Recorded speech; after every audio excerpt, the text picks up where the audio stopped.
Ace. All right. So, as you probably know, this is going to be for quite a short film. So we're looking to have fairly short answers.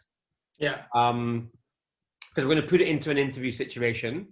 Yes. So we want it to feel like it's just a live interview, really. Yeah. I wanted to ask, first of all, I'm going to ask you to say hello to me because we're going to welcome you to the program, and then we'll ask you. So if you have a look at that camera, I'm going to speak to you now. So Frank, thanks so much for joining us. Hello from the Netherlands. Great.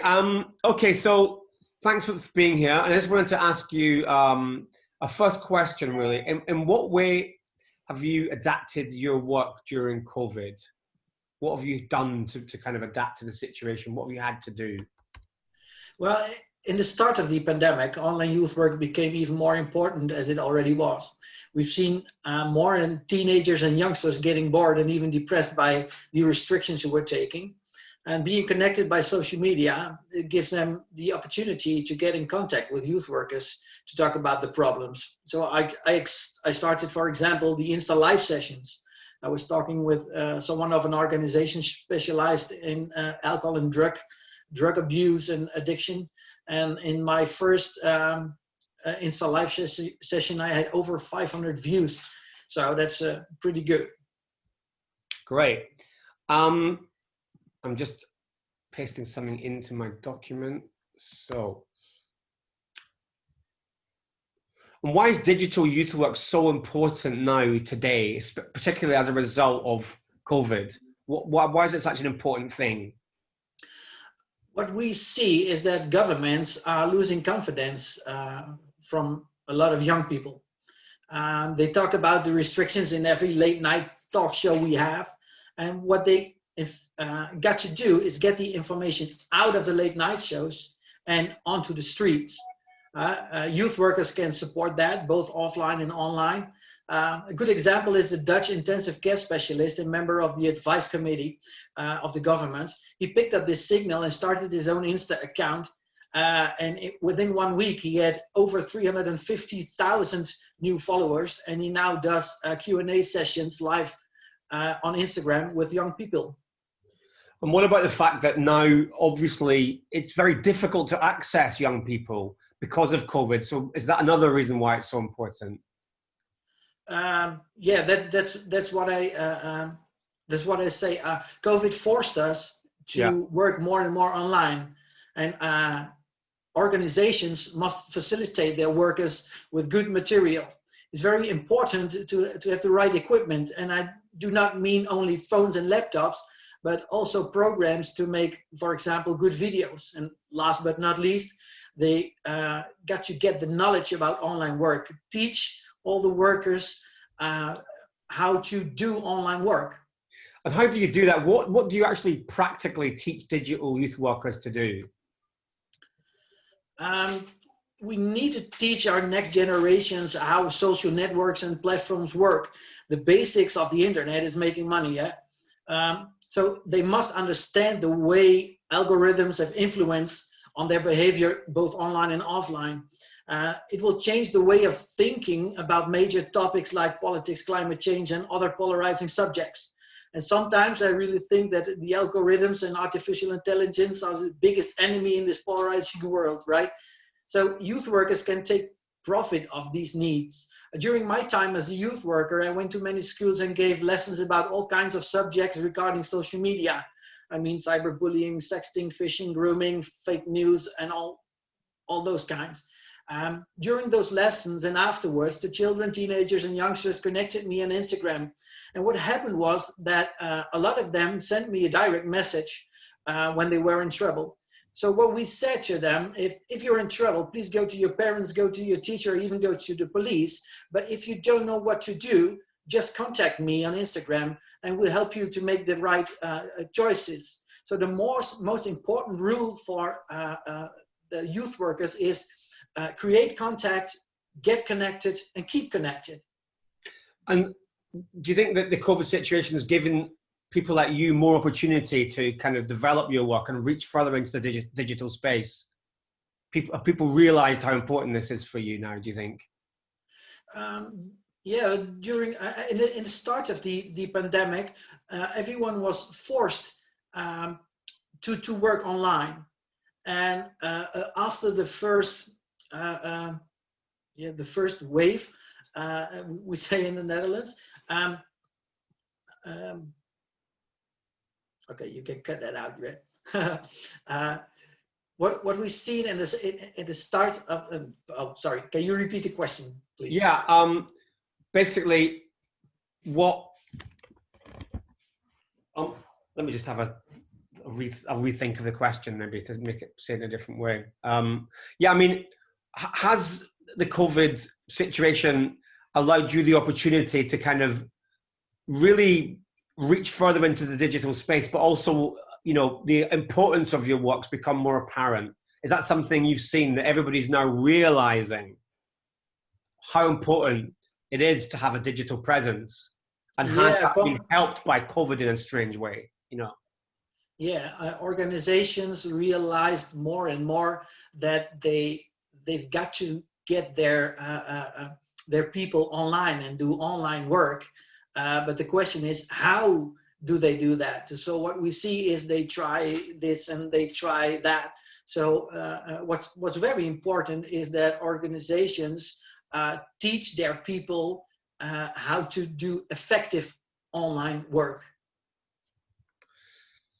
Yeah, exactly. Because, I mean, it's something people haven't maybe been doing. I mean, one thing is the generational difference as well. What does working online with young people give us in terms of opportunity and communication that we can't do offline?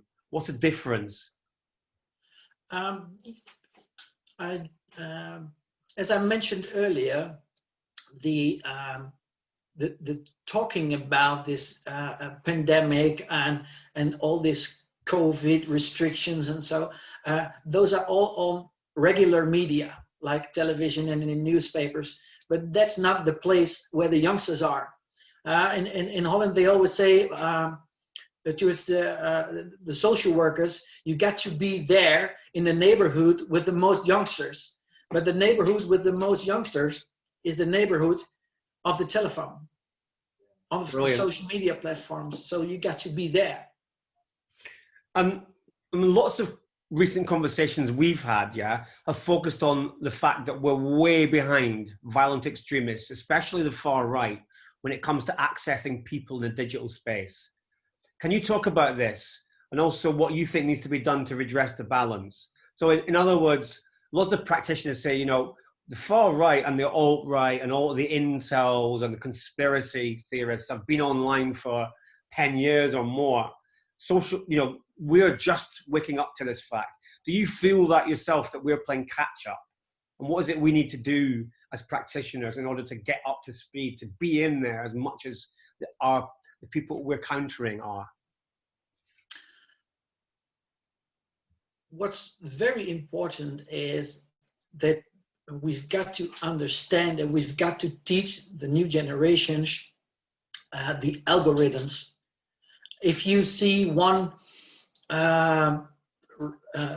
video on YouTube from the right wing, you get to see a lot of new videos also on the right, and then more and more and more. So the artificial intelligence, the algorithms of YouTube wants you to look further and further in videos you kind of liked before. So that takes you step by step into the right wing or the left wing, or which wing you, whatever wing. You understand? I do. I mean, the thing is, though, when you have offline activities and you know, so you go to a neighborhood, yeah, where there are vulnerable young people, and you engage them in a youth center and you give them constructive work around employment, around having fun, around expressing themselves. You know, you've got a big program. So you're a youth worker, for example, you've got a big program of activities in a vulnerable area. How can we properly engage young people online? How do we fill the void of these activities that are no longer taking place offline? because you're talking about messaging at the moment, but I'm thinking about lifestyle. I'm thinking about experience. How do we as practitioners engage on that level?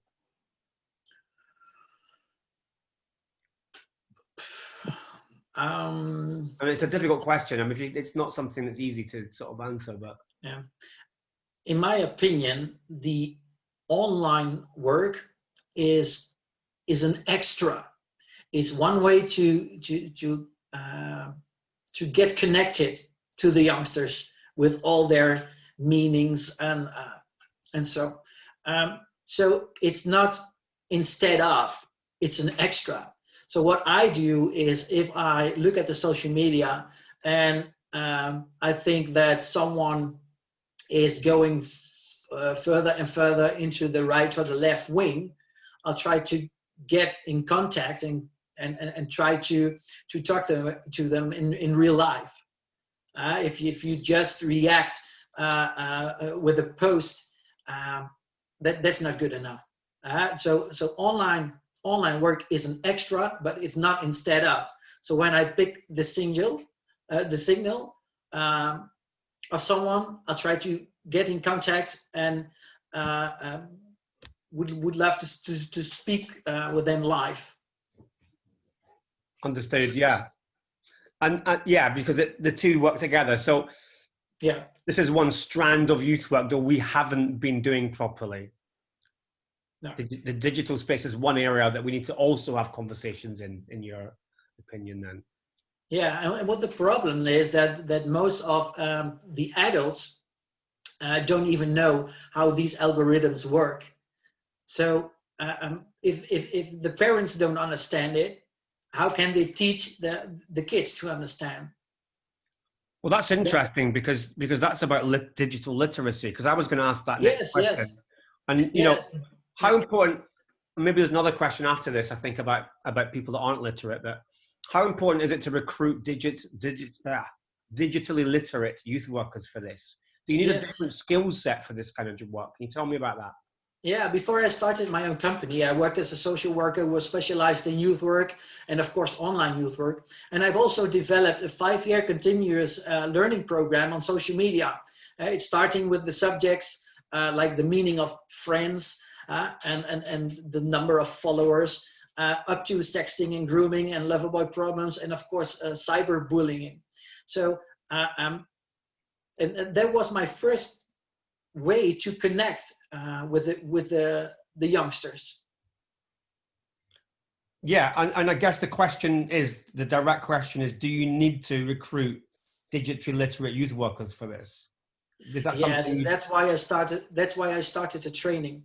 There were a lot of organizations, and we worked together to create one good training for youth workers to be more online on a good way, and with good examples and the do's and the don'ts. So in my opinion, every social worker, every police officer, every youth worker has got to get those training to be to get more knowledge of being online and get more knowledge in the internet, in the online platforms, in the algorithms.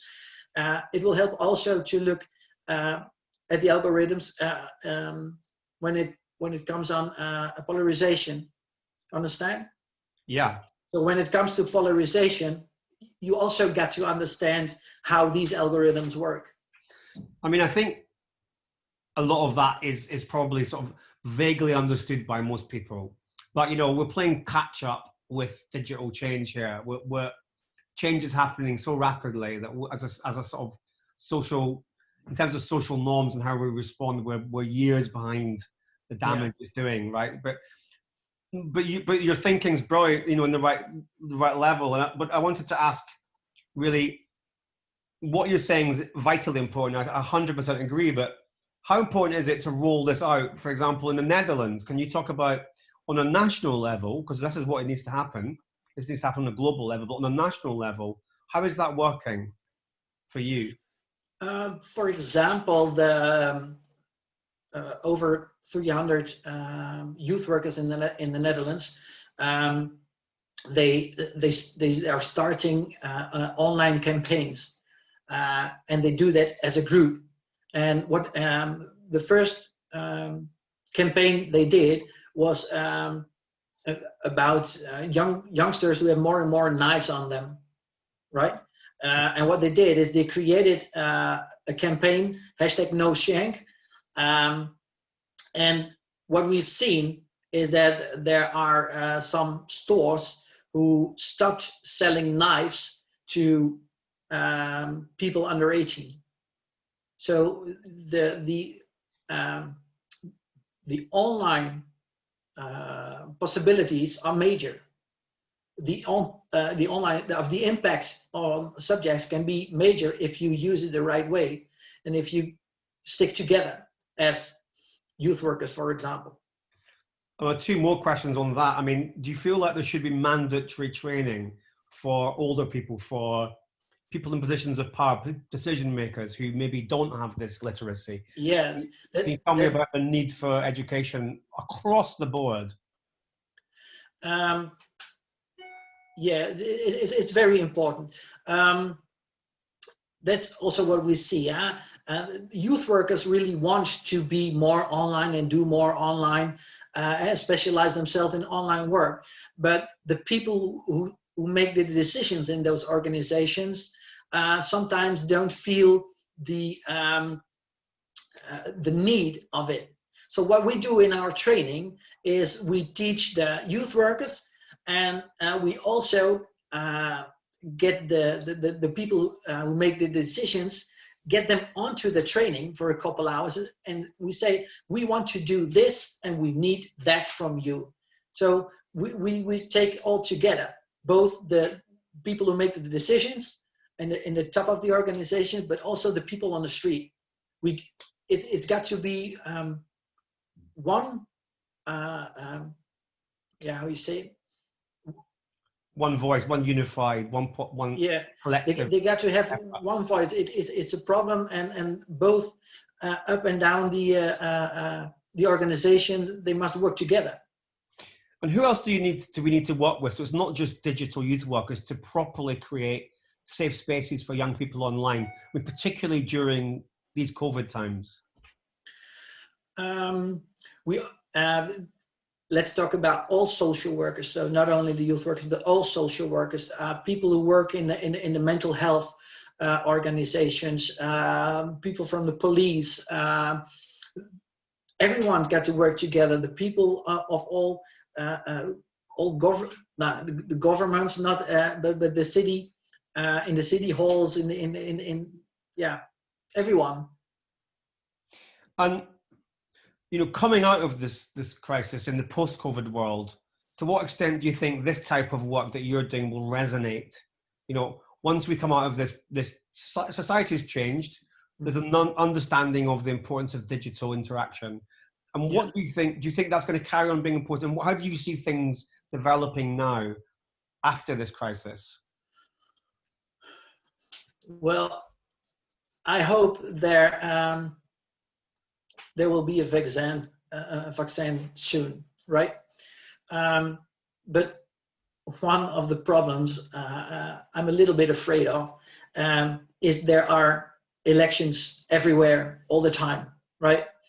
And the effect of social media on all the people in the world is more polarized than ever. And for example, in Holland, the government is thinking about letting 16-year-old children vote. So they want to take it down from 18 years to 16 years. And I find it quite scary. If you ask a 16-year-old to vote, they vote on the things they see online.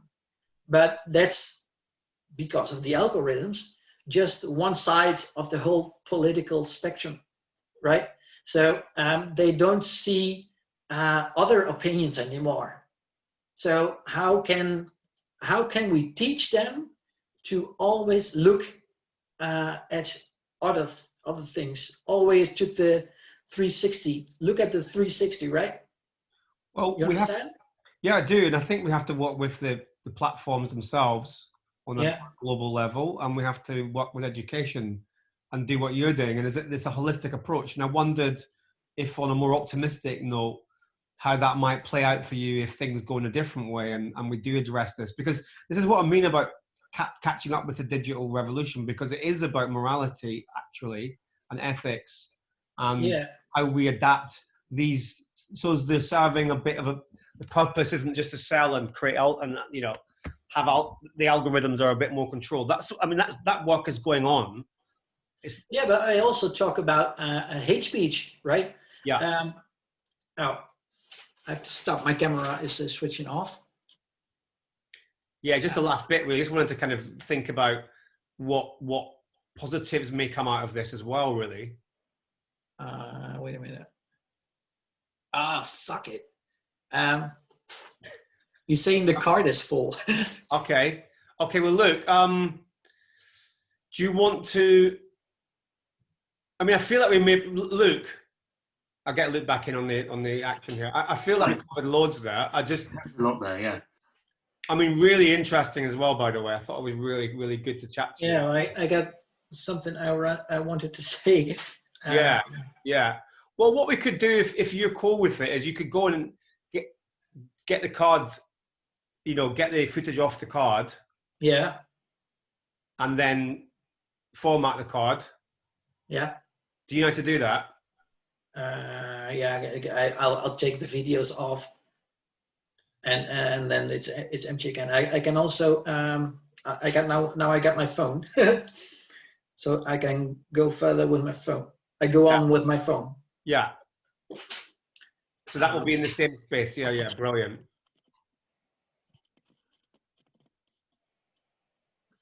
Please stay there.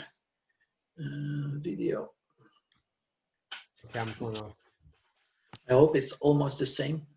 Yeah. Right. Okay. And make sure you look at the camera of the phone rather than the screen. Yeah. Yeah, you know the trick. Oh yeah.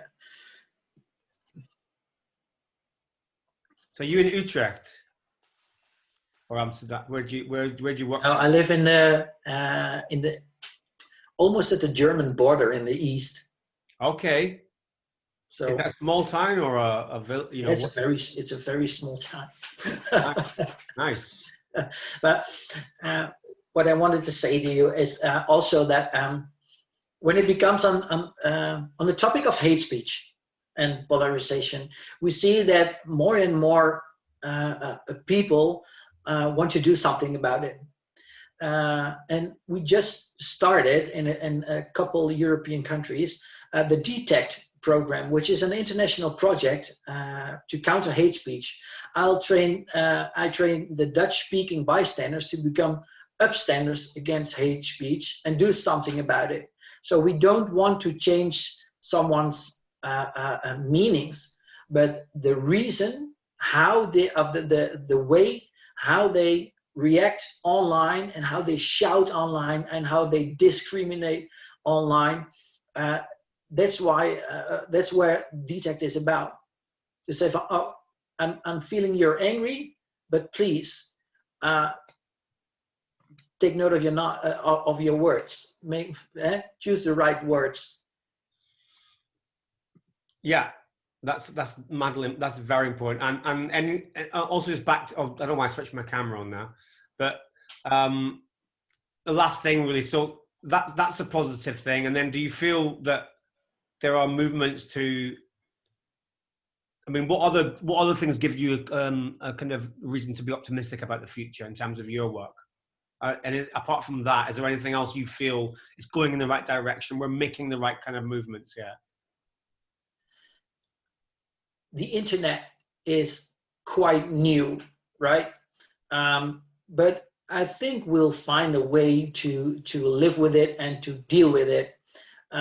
So when they introduced the car, people say, "Oh, it's very dangerous," and we can't live without it. And we learned to live with cars around us, right? And that's also going to happen with the internet.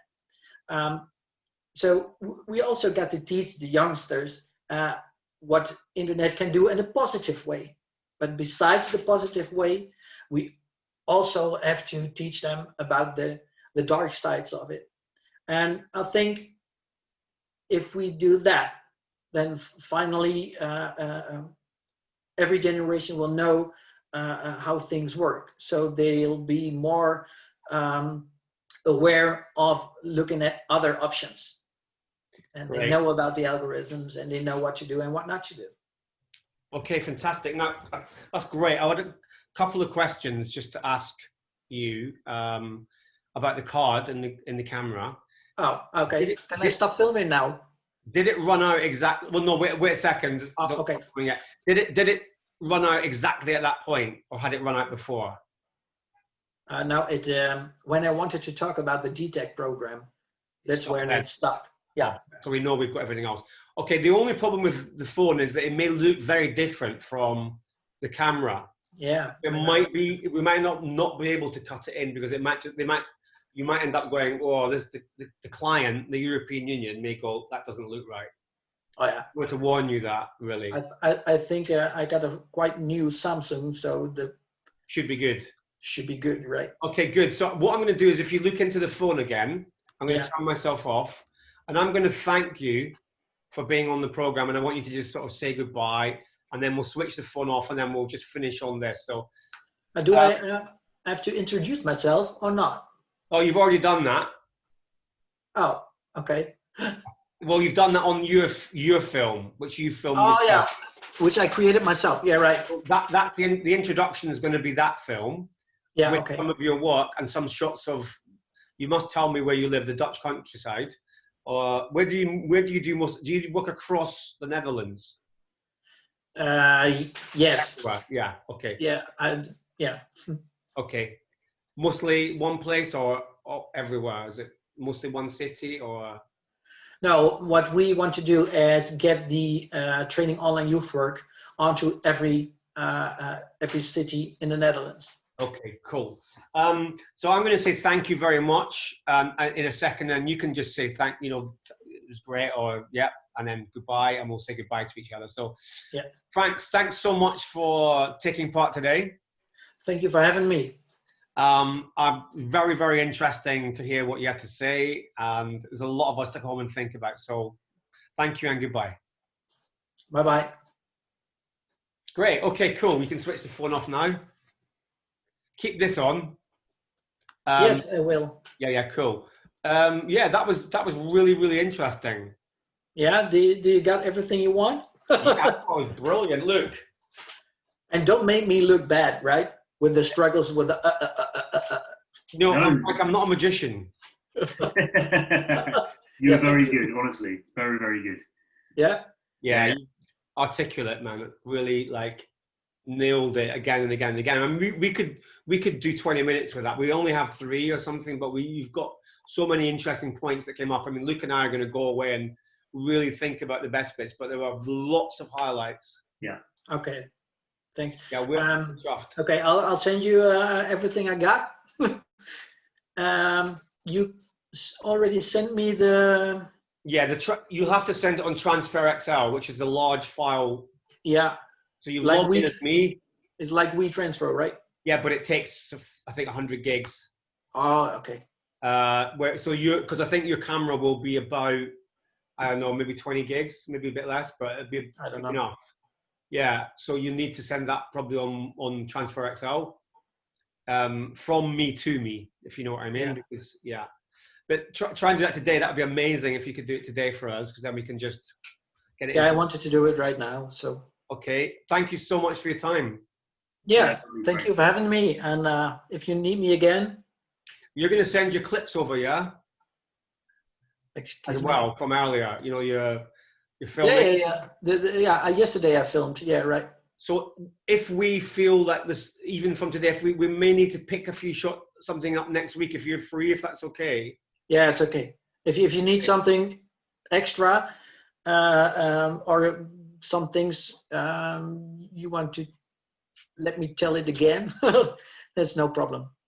Thanks so much. That's really generous of you for your time, and thank you so much again. Yes. Yeah, thank you, Brian. And when is the video ready? So, do you know when the video is ready? Yeah, so it'll be ready in 2 weeks. In 2 weeks. Okay. So we're obviously going to go through various sign-off processes with the clients, but once it's ready, we'll obviously send it to you, have a look at it, and it will feature in the newsletter and be sent out as well on social media channels. So Oh yeah. So my the web page of Social Life and so will be on the extra text or post or whatever. Yeah, yeah. I'll send you something to look at so you can see it before it goes out. Yeah. I mentioned already in the email that maybe it's nice